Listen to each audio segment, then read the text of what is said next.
RPI has had BOS 100 for a very long time. And BOS 100 was designed really to address contamination abiotically.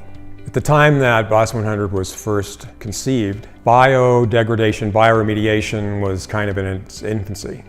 And the results that were being obtained from biological degradation of certainly recalcitrant compounds, chlorinated solvents, had a long way to go. And over the last 5 to 8 years, I think, the biological degradation of chlorinated solvents in particular, the enhanced reductive dechlorination, ERD in the industry, has come a long way. And over the years, it occurred to me that there was very likely a synergy that could take place between the iron in BOS 100 along with the activated carbon, so that we could marry, if you will, ERD, biological degradation, with the BOS 100 and take advantage of both the abiotic and the biotic pathways. And the idea behind it was really to try to identify a suite of microorganisms and substrates and other additives that would create a technology that actually exceeded the capabilities of either one, the BOS 100 or the ERD on their own.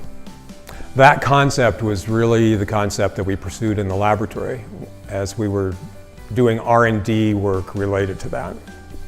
So we explored a lot of different substrates, we explored different bacteria, we explored different sets of conditions, nutrients, etc.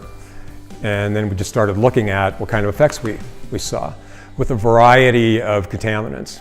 And in some instances, we incorporated the groundwater from highly impacted sites in the industry so that we had real samples and it wasn't just laboratory contrived contamination. And looked at the kind of results that we had.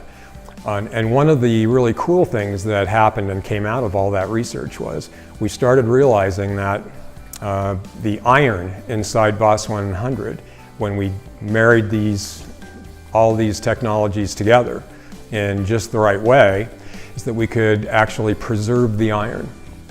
And this was one of the biggest limitations of BOS 100 in the beginning, was the fact that the iron is consumed. As it degrades the chlorinated solvent, the iron is depleted. So when people would ask me, how long does BOS 100 last? The answer is, it lasts as long as the iron. Now, we have a technology that preserves the iron.